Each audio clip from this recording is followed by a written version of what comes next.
Hello friends, how are you? કમ્પ્યુટરમાં આપણે શું લર્ન કરતા હતા?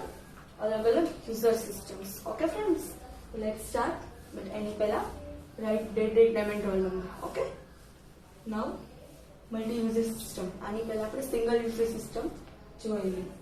હવે છે multi user system. Multi user operating system અનેક ઉપયોગકર્તા દ્વારા સંખ્યાબંધ કાર્યો એક સાથે કરવા માટે ઉપયોગી છે. તે જુદા જુદા ઉપયોગકર્તાને કમ્પ્યુટરના સ્ત્રોતનો એક સાથે ઉપયોગ કરવાની સવલત પૂરી પાડે છે.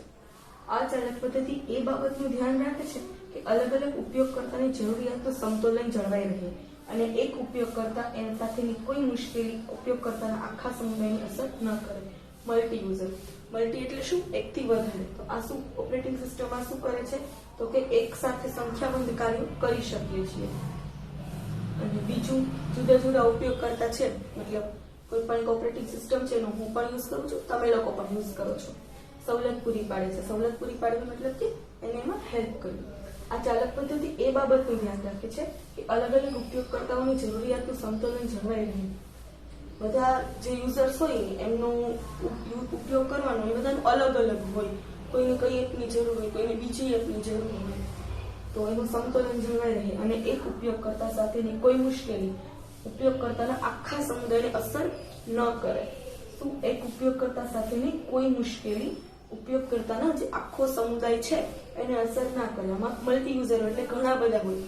તો મારા પીસીમાં કોઈ પ્રોબ્લેમ થયો તો પછી એ બાકી બધા જે યુઝર્સ છે એનામાં પ્રોબ્લેમ ન ક્રિએટ કરવા જોઈએ.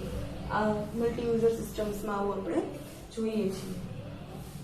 પછી છે મલ્ટી પ્રોસેસિંગ સિસ્ટમ. આ પ્રકારની ઓપરેટિંગ સિસ્ટમમાં એક જ કમ્પ્યુટરમાં એક કરતા વધારે પ્રોસેસર હોય છે, જેના દ્વારા અલગ અલગ કાર્યો જુદા જુદા પ્રોસેસરને સોંપવામાં આવે ત્યારે તેને મલ્ટી પ્રોસેસર ઓપરેટિંગ સિસ્ટમ કહેવામાં આવે છે. ઓલું શું હતું? Multi user operating system. એટલે કે ઓપરેટિંગ સિસ્ટમ એક જ છે બટ એનો યુઝ ઘણા બધા યુઝર્સ કરે છે. આ શું છે? Multi processing system. તો એની અંદર શું છે? તો કે એક જ કમ્પ્યુટરમાં એકથી વધારે પ્રોસેસર હોય, અલગ અલગ કાર્યો જુદા જુદા પ્રોસેસરને સોંપવામાં આવે, એને કહેવામાં આવે મલ્ટી પ્રોસેસિંગ ઓપરેટિંગ સિસ્ટમ. પછી છે real time operating system, RTOS. આ ફૂલ ફોર્મમાં પૂછાઈ શકે. RTOS નો ફૂલ ફોર્મ શું છે? Real time operating system.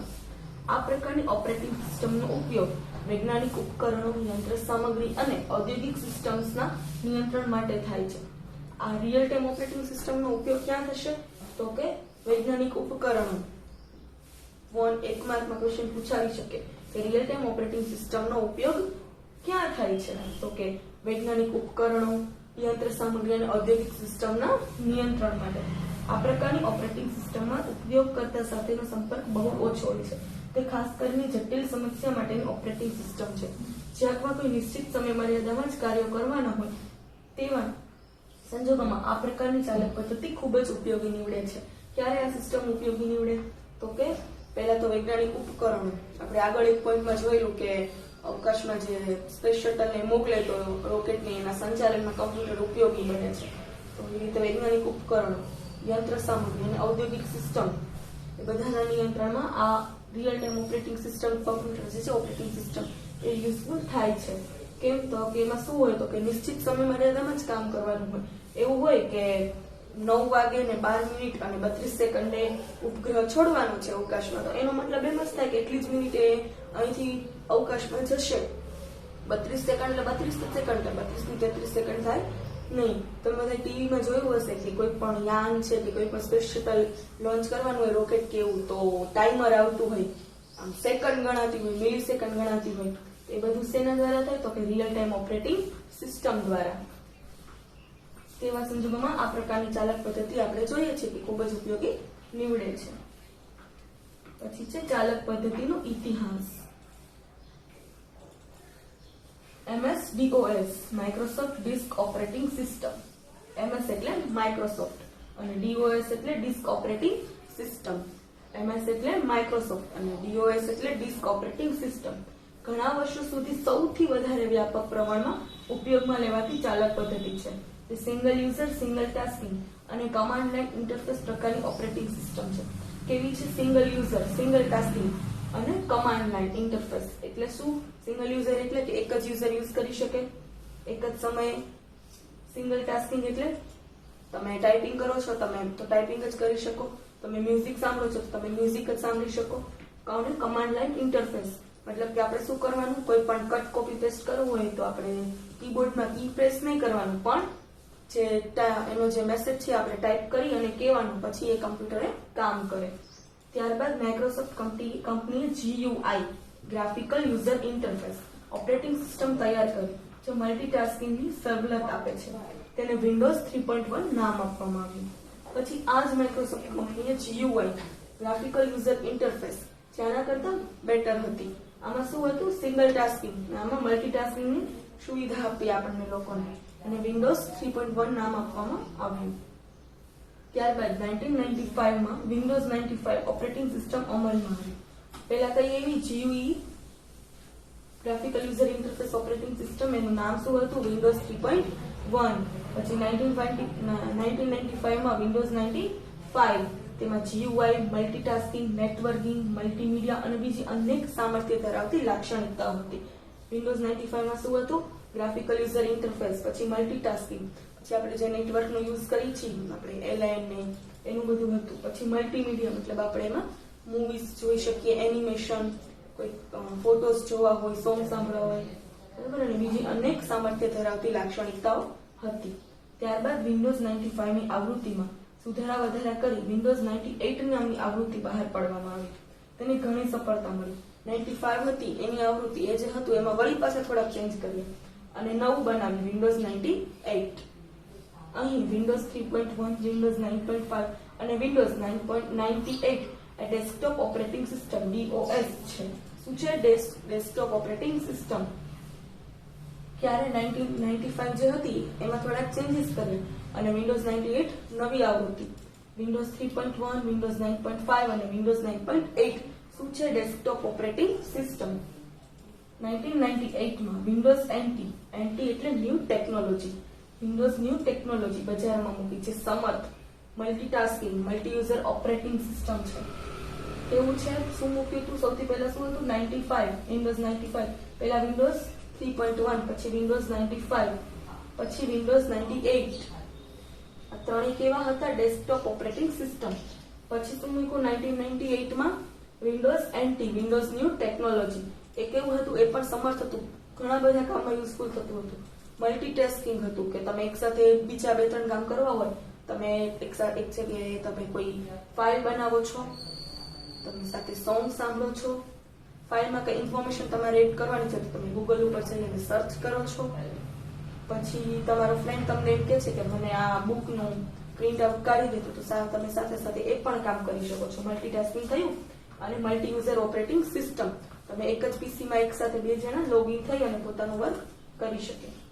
જ્યાં ખૂબ જ ઝડપથી ગણતરી કરવાની હોય તેવા કમ્પ્યુટર પર અથવા ક્લાયન્ટ સર્વર નેટવર્કના સંચાલન માટે નેટવર્ક સર્વર તેનો ઉપયોગ કરવામાં આવે છે.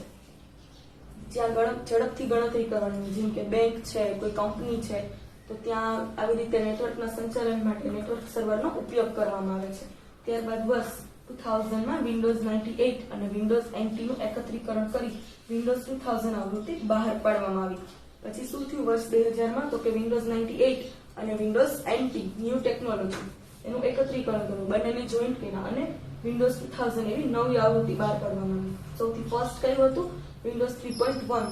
પછી 1995 માં વિન્ડોઝ 95, એમાં થોડાક સુધારા કર્યા અને વિન્ડોઝ 98. વિન્ડોઝ 98 પછી શું આવ્યું, વિન્ડોઝ ન્યૂ ટેકનોલોજી. પછી શું કર્યું, વિન્ડોઝ ન્યૂ ટેકનોલોજી અને વિન્ડોઝ 98 નું એકત્રીકરણ કર્યું, એમને કનેક્શન આપ્યું અને વિન્ડોઝ 2000 એવી નવી આવૃત્તિ બહાર પાડી. ત્યારબાદ માઇક્રોસોફ્ટ કંપનીએ હાલમાં જ વિન્ડોઝ XP એટલે કે એક્સપિરિયન્સ રજૂ કરી, જે કમ્પ્યુટરના ઓછા જાણકાર તથા કમ્પ્યુટરના નિષ્ણાંત માટે ઉપયોગમાં લેવી ઘણી સરળ છે. આ સિવાય બીજી ઘણી ઓપરેટિંગ સિસ્ટમ બજારમાં ઉપલબ્ધ છે, જેમ કે યુનિક્સ, લિનક્સ અને MS OS. પછી માઇક્રોસોફ્ટ કંપનીએ કઈ ઓપરેટિંગ સિસ્ટમ આપી, વિન્ડોઝ XP. સૌથી પહેલા વિન્ડોઝ 3.1, પછી 1995 માં વિન્ડોઝ 95, એમાં થોડાક સુધારા કરીને વિન્ડોઝ 98, પછી વિન્ડોઝ NT, એ બંનેને કનેક્શન કર્યું, એકત્રીકરણ કર્યું અને પછી શું આવ્યું, વિન્ડોઝ 2000. વિન્ડોઝ 2000 પછી શું આવ્યું? વિન્ડોઝ 2000 પછી વિન્ડોઝ એક્સપી. વિન્ડોઝ એક્સપી છે એ કોના માટે? તો કે જેને કમ્પ્યુટરની બહુ જાણકારી ના હોય, બહુ ફાવતું ના હોય, એ લોકોને, કમ્પ્યુટરના નિષ્ણાત જેને કમ્પ્યુટરમાં બધું જ ફાવતું હોય, એ લોકો માટે આ ઉપયોગમાં લેવી ઘણી સરળ છે. પછી બીજી ઘણી બધી ઓપરેટિંગ સિસ્ટમ છે, જેમ કે યુનિક્સ, લિનક્સ વગેરે. યુનિક્સ ચાલક પદ્ધતિ. આ ઓપરેટિંગ સિસ્ટમનો પ્રારંભ AT&T એ કર્યો. યુનિક્સનો ઉપયોગ અત્યંત શક્તિશાળી પર્સનલ કમ્પ્યુટર્સ, વર્કસ્ટેશન્સ અને નેટવર્ક સર્વર ઉપર થાય છે. તે મલ્ટીટાસ્કિંગ, મલ્ટી યુઝર, મલ્ટીપ્રોસેસર તથા નેટવર્કના સંચાલન માટેની સગવડતાઓ ધરાવે છે. વેબ સર્વર અને નેટવર્ક સર્વર માટે યુનિક્સ એક ઉત્તમ પસંદગી છે. યુનિક્સ ચાલક પદ્ધતિ, યુનિક્સ ઓપરેટિંગ સિસ્ટમ, એનો પ્રારંભ કોણે કર્યો? AT&T એ. યુનિક્સનો ઉપયોગ ક્યાં થાય? તો કે અત્યંત શક્તિશાળી પર્સનલ કમ્પ્યુટર્સ છે, અત્યંત પાવરફુલ હોય પીસી, એની ઉપર વર્ક સ્ટેશન્સ અને નેટવર્ક સર્વર ઉપર થાય છે. કેવા છે? મલ્ટીટાસ્કિંગ, મલ્ટી યુઝર, મલ્ટીપ્રોસેસર અને નેટવર્કના સંચાલન માટેની સગવડતાઓ ધરાવે છે. વેબ સર્વર અને નેટવર્ક સર્વર માટે યુનિક્સ એક ઉત્તમ પસંદગી છે. વેબ સર્વર છે, નેટવર્ક સર્વર છે, એના માટે યુનિક્સ શું છે? એક ઉત્તમ પસંદગી છે.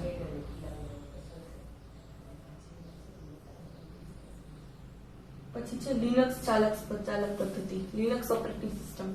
યુનિક્સ અને વિન્ડોઝ 2000 નો વિકલ્પ લિનક્સ છે, જે સમર્થ ભરોસાપાત્ર ચાલક પદ્ધતિ છે.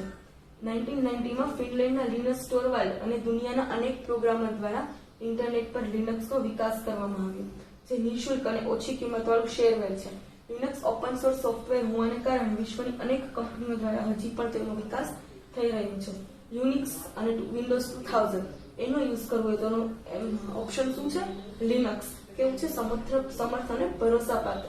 1990 માં ફિનલેન્ડના લિનસ ટોરવાલ્ડ અને દુનિયાના અનેક પ્રોગ્રામર દ્વારા ઇન્ટરનેટ પર લિનક્સનો વિકાસ કરવામાં આવ્યો. કોણ હતા? 1990 માં ફિનલેન્ડના લિનસ ટોરવાલ્ડ અને દુનિયાના અનેક પ્રોગ્રામર દ્વારા શું કરવામાં આવ્યું? આ ઇન્ટરનેટ પર લિનક્સનો વિકાસ કરવામાં આવ્યો.